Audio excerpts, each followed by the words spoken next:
Ladies and gentlemen, welcome once again. This week's edition of the Duval Dive, fresh off of some fun time at veteran minicamp. Sorry, veteran mandatory minicamp, right? Well, unless you're Aaron Rodgers, I guess. Anyways, I make jokes, people. I make jokes. Anyways, had a great time observing stuff during the early part of the week and had a lot of great things to say. I'm sure you could see some of it on the Duval Dive YouTube channel. Bing! Make sure you subscribe to that bad boy, by the way. Travis Holmes, of course, doing a lot of observation. I was there the first day. There's a lot of good things going on there.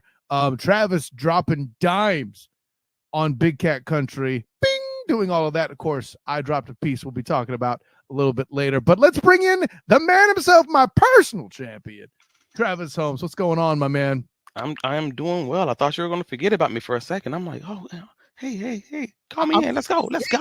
You heard the bings. How can you feel for that? I know. It's the introduction. I get a little nervous, like Showtime at the Apollo, baby. See, here's a little inside baseball, guys. Like I purposely did that to make Travis watch me give him props because he gets real humble and real nervous about somebody telling him how many bings and how good he's doing. It's a humility.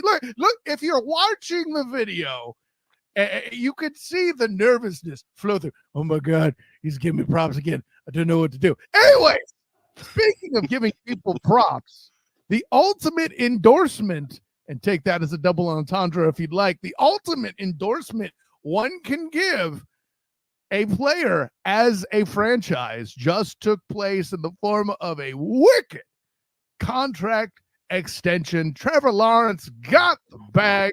Cha-ching, money, dollar bills, y'all, making it rain, all of the above, $275 million in value. But as you probably saw, if you saw the thumbnail of this bad boy, the important number is $200 million guaranteed. And the only thing, frankly, right now that I regret in all of that, Travis, is that I forgot the Dr. Evil vibe. Da, da, da, da, da. But I got the pinky ready right here. $200 million guaranteed. Travis, tell the people what you think, man. Bro, I want to wish a happy Father's Day to Mr. Trevor Lawrence and his wife. Congratulations to you both. Trevor is obviously, as you've already heard, he is the adoptive father of 275 beautiful greenbacks. I know he'll treat them well. I know he will do them justice. Congratulations, sir. But no, man, it's a great deal for Jacksonville. And I know folks want to, $55 million a year. What are they doing? And come on, man. This is obviously a great deal if you've been paying any attention to the quarterback market. You know, so Jared Goff got his contract just a few weeks back, and his was a 4-year extension for $53 million a year. But if you look at this from a percentage of the cap perspective, it's not even close, brother. Like this is he's 21% of the Jaguars cap space right now, and by the time this thing actually hits the books in 2026, it's probably going to be closer to 18%. That's like the top 8 in the NFL, and I don't think anybody's going to argue that Trevor Lawrence is at least that. Come on, man, this is a great deal for Jacksonville. Well, and let's cut through it a little bit, and I'll put it more in layman terms in this particular way. When the salary cap goes up, so too theoretically does everyone's value. You don't blame the Jags for signing this deal, but Trevor regressed. I'll let you handle that part later. But if regression, first I'm going to quote Reverend Jamal St. Cyr of News4Jax. All the guys that had career years under Trevor Lawrence, how do you not take that into consideration? But he's regressed. Oh, sure. This guy had more touchdown drops in this division at the very least, if not the league, without question. So much so that there's people trying to debate whether or not from a year ago in week 2, I should say, whether the Chiefs crushed the Jags, completely forgetting there was at least 2, if not 3 touchdowns dropped. Okay. Yep. But please tell me more about regression. I know one game does not a bailout of a year's performance make, but I use it as a representation of what Trevor had to deal with even before injuries. Not only his own, by the way, came into play. It's not even a 1-game sample size. We have a literal 3-minute video of a compilation of drop touchdown passes from Trevor Lawrence on the socials. You can find it. I mean, I know of at least one episode where you gave us about a 30-second clip of how could I. and that was all just Calvin Ridley. It's all just Calvin Ridley. What Yeah. exactly? So that's wild. So obviously, it's not just Trevor Lawrence, and obviously, if his receivers help to bail him out, yes, he's not perfect, but if they do what they do, that quote unquote regression conversation is a non-starter conversation, and that's what we all should be talking about today. By the way, and once again, thank you to Reverend Jamal St. Cyr for his work in preaching the gospel in question. And yeah, listen, by the way, though, if you're still bitter about the contract and all of that and it being given to an air quotes regressing quarterback, let me give you the list of people who you should actually blame. Starting with the Lions front office. Jared Goff got the bag. Are you people kidding me? I still scoff at Goff, but okay, you don't like that. Oh, he's doing pretty good there in Detroit. Forget about the fact that this guy has more protection than any bar of gold in Fort Knox under kneecap biter Man Campbell, aka Dan Campbell for you non-believers, right? And then if you don't like that example, cool. Kirk Cousins is the next guy in line you should blame in the form of the fraud cons front office. Legend at the bank, Kirk Cousins. Best agent in football? I don't give a damn. I'm like, I am resisting the urge to cuss. How excited I am talking about these front office getting work by the scheme ass bandit. I do not know your name. I need to learn it. But whoever Kirk Cousins' agent is, you have my respect in the same way that Cersei Lannister from Game of Thrones does. That's what I'll say. Okay, you're a villain, but you're good at your job, and God bless you. Yeah, amen. But and everybody just seems to be comparing Trevor Lawrence to Joe Burrow. That's the conversation, and not Jerry Burr. Yeah, that's been the whole conversation tonight because they obviously. It's the same amount per year for the Joey's 2023 extension. However, everyone's forgetting the details or people just don't pay attention to the details because half of America's not good at math. So for you guys who don't know, I got an accounting degree. My mom was an accountant. I'm good at this stuff. I like getting into these weeds and getting into these details. And by the way, by day, I do business intelligence. Travis and I are both data professionally qualified. So yes, continue. Thank you. Yeah, so Joey Burr, they had the same contract and the same number of years. Cool. Same amount per year. Cool. But again, Joey Burr was back in 2023.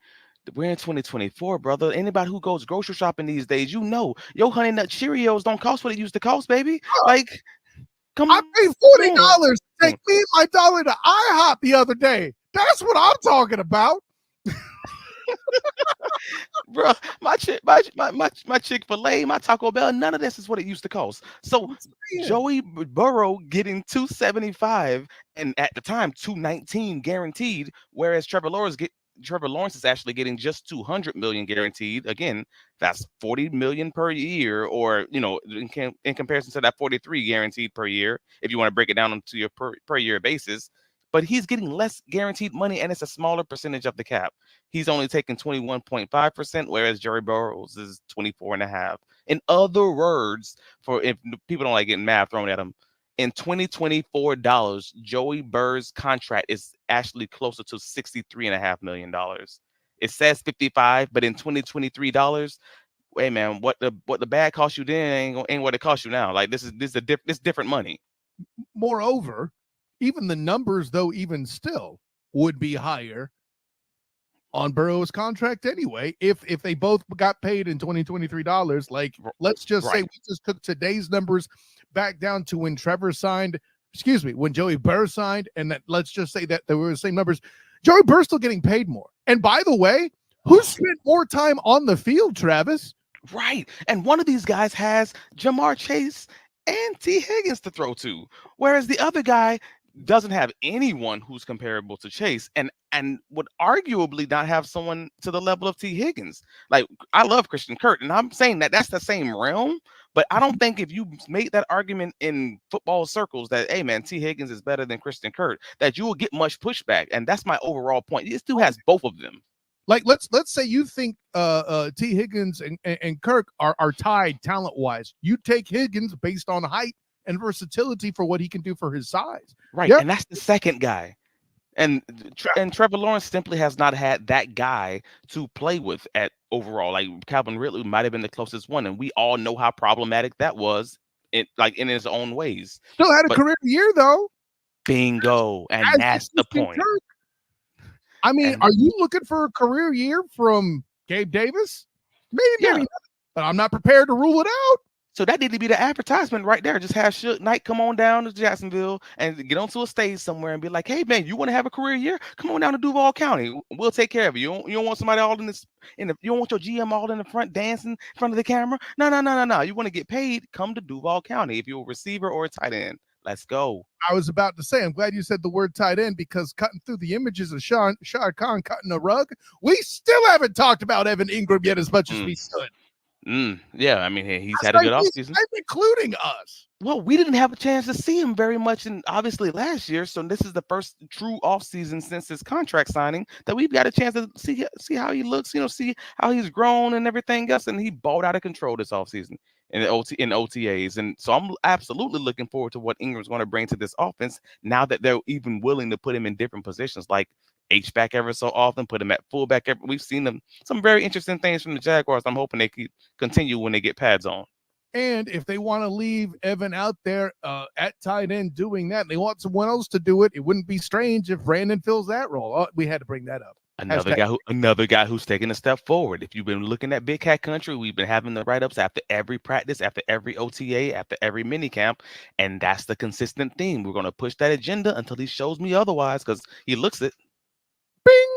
Anyways, my friend, listen, at this point, I don't know how we can convince the mobs, because I can tell you this. I'm already in exchange back and forth with my friends Cole Johnson and Drew Willingham for the In or Out Sports Debate Show Monday. Bing! Yep.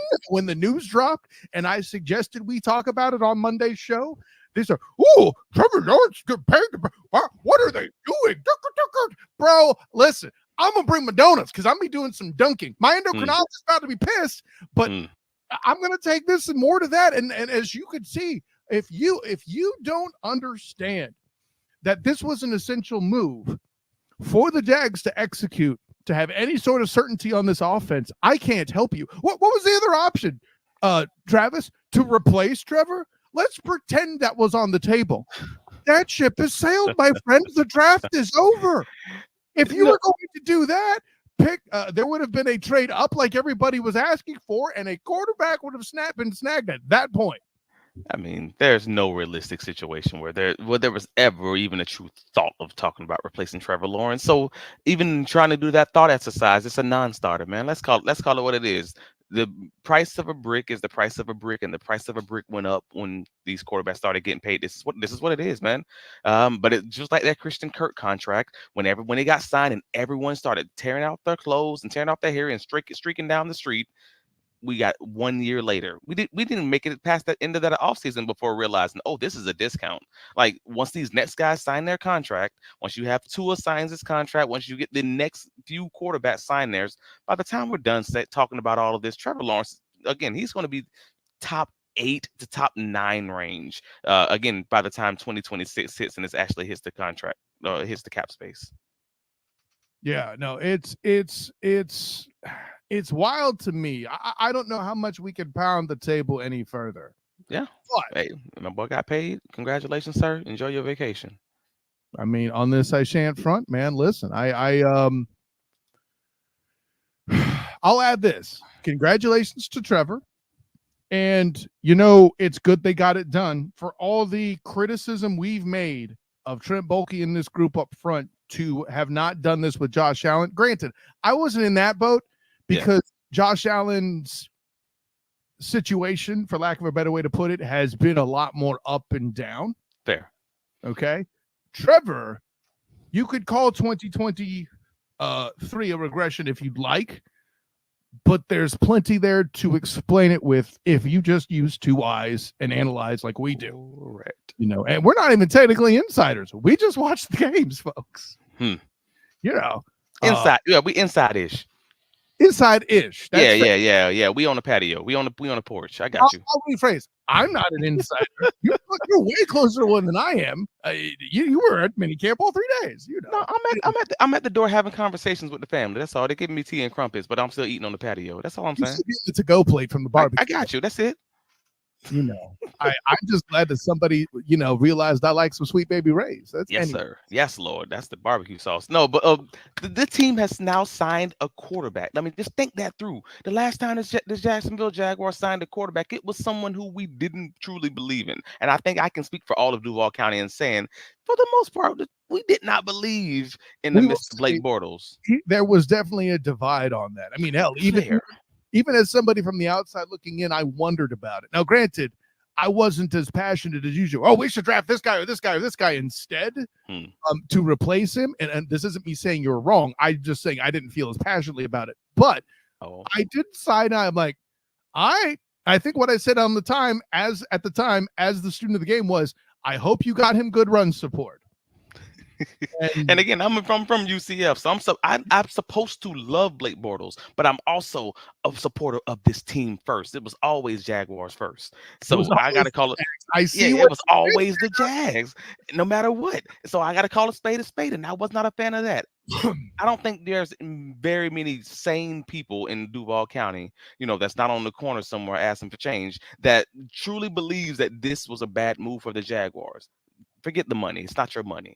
But should he be on the roster or not? Absolutely. Then what we talking about, bro? We are good there. But they've signed the quarterback. They re-signed the quarterback. They've re-signed the top edge on their team. And they're talking about potentially signing a top corner, re-signing a top corner on their team, while we're talking about also getting a nice new stadium. These are good times, baby. Like, all we got to do is just bring it back on the field. We might have a third winning season in a row. It might not be the Super Bowl we want, but we getting there, baby. The arrow is pointing up for Duval County, and that's wonderful times, wonderful news. So yeah, man, we'll put it that way. I can't. Oh man, yeah. See, I'm glad we spent half the show on it. It was worthwhile. But speaking of extensions, listen, man. One of the biggest takeaways that I got from minicamp from the day I was there on Monday was more than just what we saw from the beginnings of Brandon Strange having a great minicamp period. BTJ doing what he was doing and encouraging minds everywhere. Not so much that we're not calling for a Pro Bowl season from BTJ or anything, but everything that you would ask for a rookie to do, he did in that space. I don't think that's a stretch. So with that in mind, here's what kind of knocked me off kilter. And first of all, this isn't the first time that Josh Allen has been at minicamp or rookie minicamp or had his presence felt. Leadership is kind of a thing that he does.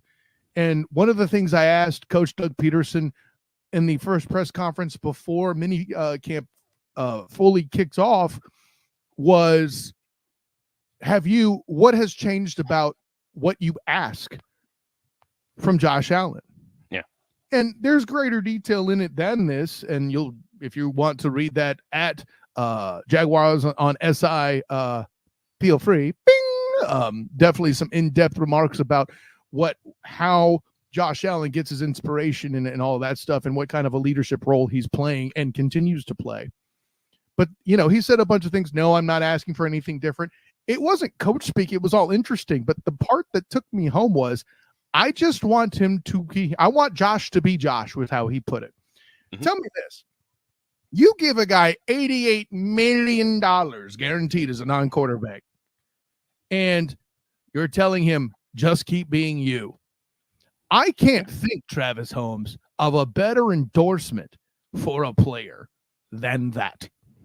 No. That's pretty tight right there. I think so. That's pretty much it, though. Like, all they want from Josh is to continue doing what they've already seen him do, and they just want him to show that be consistent in doing that. Because if you're not, if you're not talking about that injury, his sophomore year where he was injured, that kind of took him off of his growth pattern. But if I want to see what we saw in 2023, and I want to see that consistently moving forward. And if we can get that, we got exactly what we paid for. Like, I think stripping it away from the coach speak, that's exactly what they want from him. Continue being that leader and continue dominating on the field, and everything else is just extra. This is bonus. And yeah, I'm here for it. Yeah, no, absolutely. And here's the thing, like that's just where it starts, is how I'll put it, right? Speaking of things, is it just the beginning is the question I pose on my Jaguars on SI article, right? Yeah. With that particular piece, the concept that I find interesting is I spoke to him after practice, Josh Allen. I asked him, how do you build on a franchise year? Like the way he kept going and about how he's hungry for this and he's hungry and he wants to do this and he wants to do that. He wants to beat his sister. You mentioned last week, Maisha Hines Allen, champion with the Washington Mystics. I think it was 2 or 3 years ago in the WNBA. And he wants to, it's clear that despite having a franchise sack record year, he does not even forget done. He doesn't even feel like to hear him talk about it, breaking that record, Travis, he doesn't feel like he's gotten started per se. And good for him. Yes, that's an argument to be made. I get it. So I asked him what it is. It sounds like you're still growing. How do you build on having a career year, a franchise record breaking year? And the sermon I got, which you could see parts of on the Duval Dive shorts on the Duval Dive YouTube page, Bing, that it was moving in a way, but I think what jumped out is he said to me in uncertain terms, I'm going to be the defensive player of the year.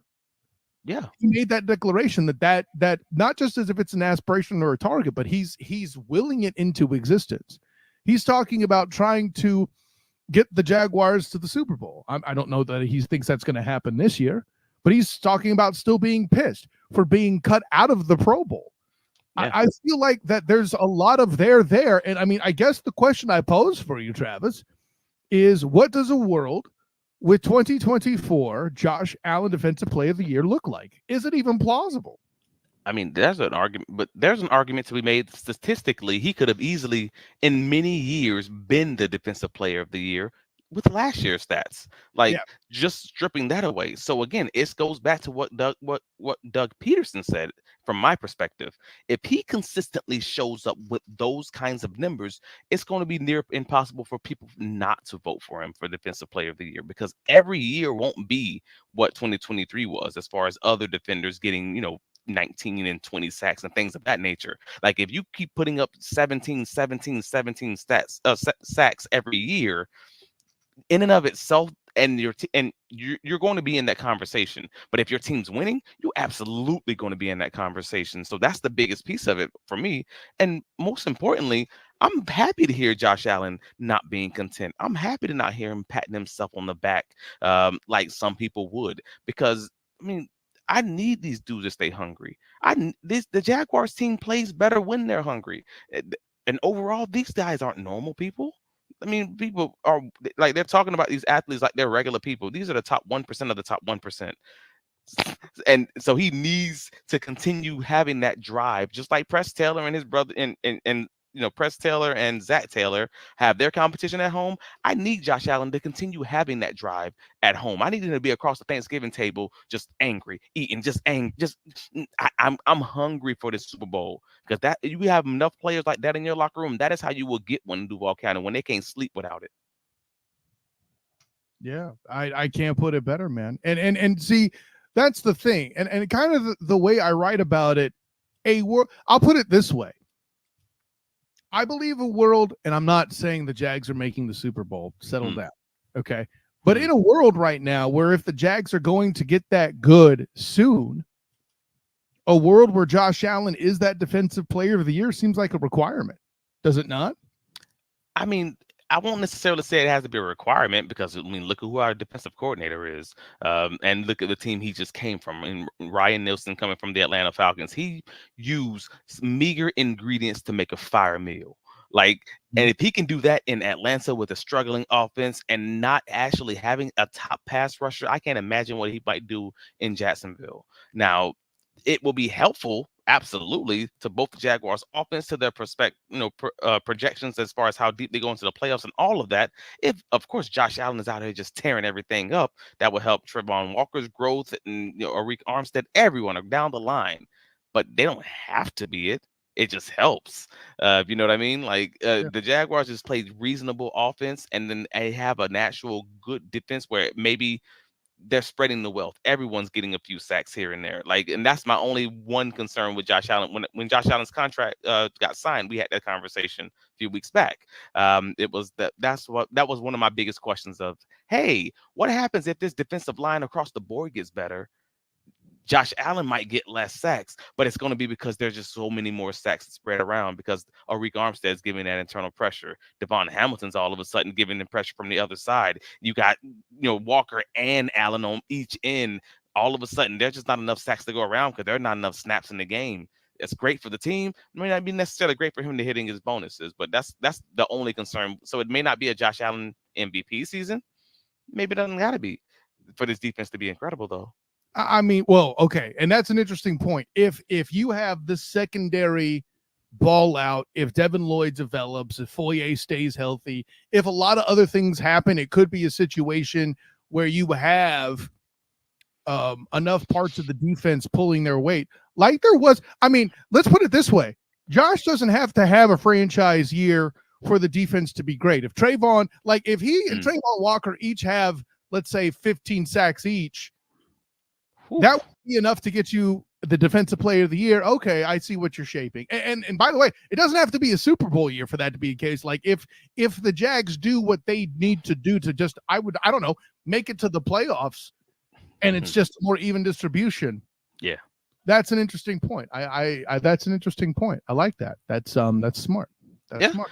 So I'm interested to see what that looks like. And again, we won't know that until they get pads on, until we start getting deep into the preseason, maybe even to the early parts of the season. We've seen in previous years how it's a little bit slow with teams with new systems, especially with the lack of real snaps that they get in the preseason. So it may be some time before we truly understand just how much more, or not at all, wherever that lands with the physicality of this offensive line and the defensive line, what the differences on the offense and the defense are going to even look like with the new additions and the new coaching staff on the defensive side of the ball. And so that I'm curious about what that's going to look like, but I'm also excited for when that comes. But also, I wanted to, while we had time, to also mention the potential, the possibility of the Jaguars, adding Hakeem Butler from the UFL. Coach Peterson on Friday, on the third day of mandatory minicamp, discussed the potential of the team at least discussing him possibly signing. He has a workout with the Carolina Panthers, and he was reportedly going to work out with the Jaguars after that. So there's a possibility that the UFL's offensive player of the year could be joining the team. If he works out, if he gets signed, if, but I mean, that's a pretty big thing since he was on the Philadelphia Eagles practice squad back in 2020, which was Doug Peterson's last year with the team. Yeah, listen, when it comes to the UFL, the wild card that they represent in the offseason process is something that I find fascinating. It's just a shame they took the Guardians out of my home city. But Travis, it's time to wrap this beast up, man. Tell the world where you can be found.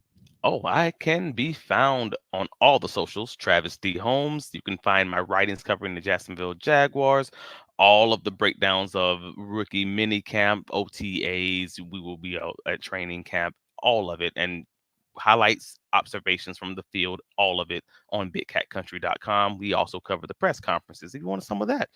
You can also find me on Fridays, wherever you catch your podcast. But if you listen to me, you already know where you find it. Duval Dive, a Jaguars podcast. Mr. Nash, where can you be found? Hey, listen, of course, you can find me, Kyle Nash, the student of the game, on Twitter, Instagram, and Threads at the SOTG. Find me on Facebook as the same, the SOTG. Check out my writings with Jaguars on SI. Yes, that's officially changed now. That's a whole thing. Jaguars on SI, 3-point conversion, and the black and gold banneret. Check out the black and gold banneret. The bannies are going to come out soon here. The voting has begun. So if you're a UCF fan and you have favorite athletes you want to get their pub, make sure you go out there, find the Twitter links to vote on all the appropriate categories so you can get all that hyped up. And of course, I would mention work with the Orlando Magic, but they've been eliminated for some time. That being said, I will be talking with Dante Marcatelli on Thursday on the Captain Company Morning Show. So make sure you check that out, oldschool101.com. That should be a fun time all as well. Dante Marcatelli, the official voice of the Orlando Magic during their games. That's a fun time too. So yeah, a great time all the way around for Travis Holmes, the man on the ground for Mandatory Minicamp. And of course, for me, Conrad, student game. Until next time, everyone, class dismissed.